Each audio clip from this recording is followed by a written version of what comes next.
that mystery message at the beginning was? The first thing you need to know is that that message was a Morse message. Morse, what is that? It is a not-so-secret form of communication using a whistle. Now, in Yimthop, I know you know that there are 4 different kinds of communication. The first one is calling, using words. The second one is tulik, using hands. And the third one is galing, using flags, like in semaphore. The last one is umlik, using the whistle. And you can remember that because when you hold the whistle with your mouth, you need to go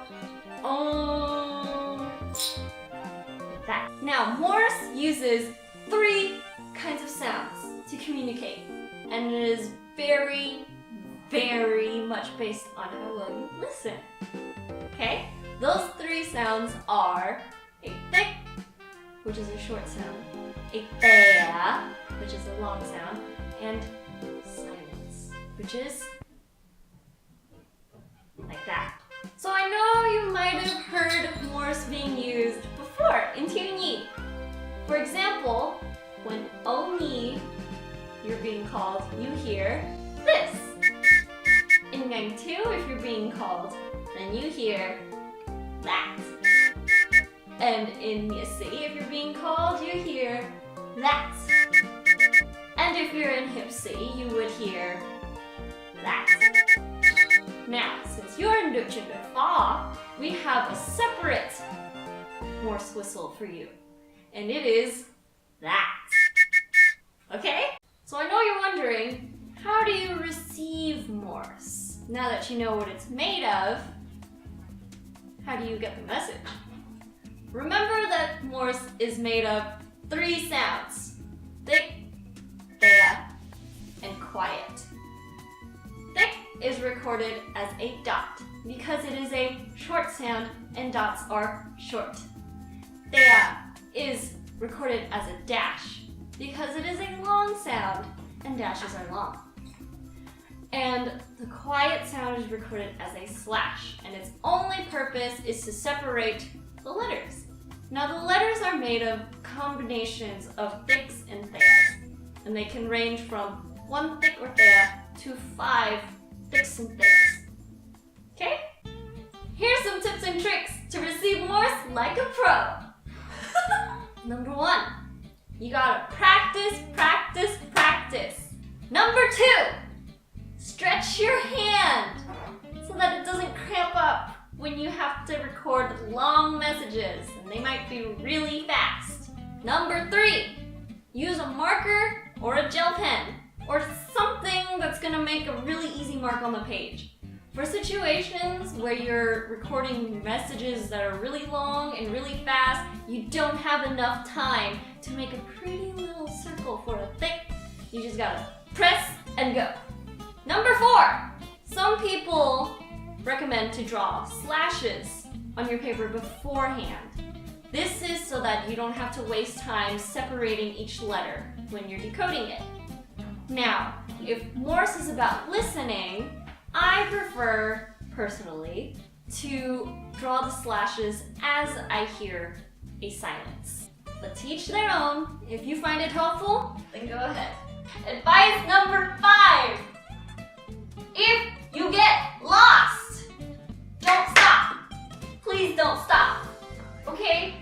Sometimes you won't be able to get all the letters, but you can still understand what the general word was. Do you see this word? Some letters are missing, but you still know what it means, right? So, before we get to decoding full messages, let's practice with a few letters. So I'm going to blow a few letters. The first thing I want you to do is tell me how many sounds there are.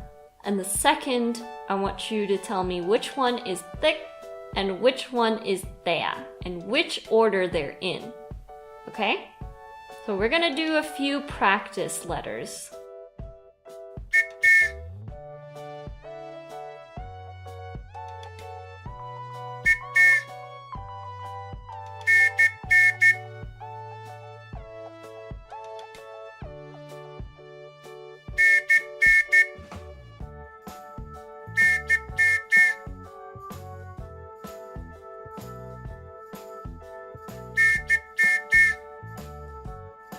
Alright, so now that you've gotten the hang of how to receive a few letters, let's listen to that message from the beginning of the video again and see if you can get the message. First thing that you want to know is that the beginning and the end of a Morse message sounds a little hectic, and you don't need to figure out how to record them, okay? The beginning is going to sound like this, and the end is going to sound like this. So when you hear the beginning and the end, know to get ready or that the message is done, okay? One last thing before you try to receive the intro message, don't stop. I cannot stress this enough. Do not stop, okay?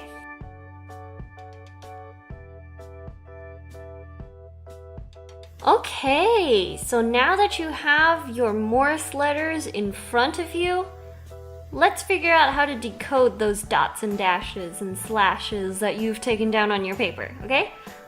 First thing you want to know is that there is this handy dandy little thing called the Morse tree, okay? This Morse tree is going to be your very best friend.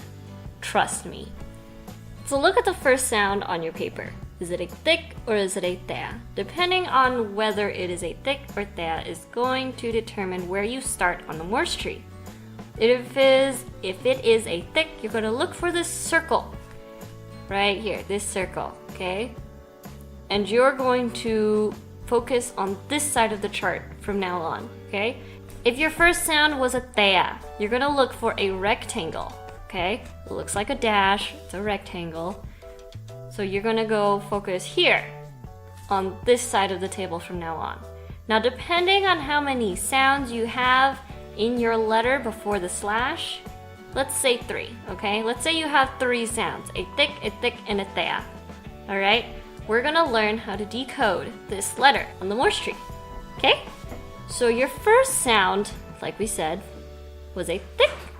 So we're gonna look for the circle, okay? This little circle right here, the E, is where we're gonna start and focus on our Morse tree, okay?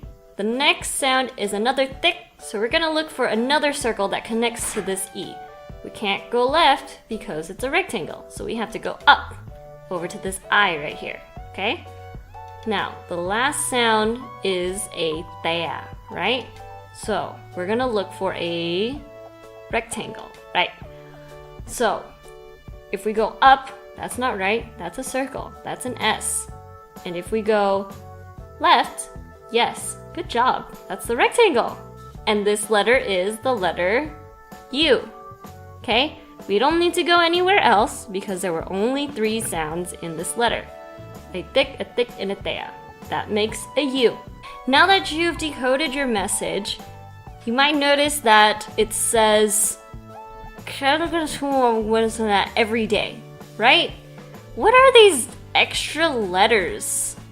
Well, that, my friend, is how we decode Vietnamese. So Vietnamese is very hard to associate the different yos, the accent marks, into Morse code. And so we use letters to represent the different yos.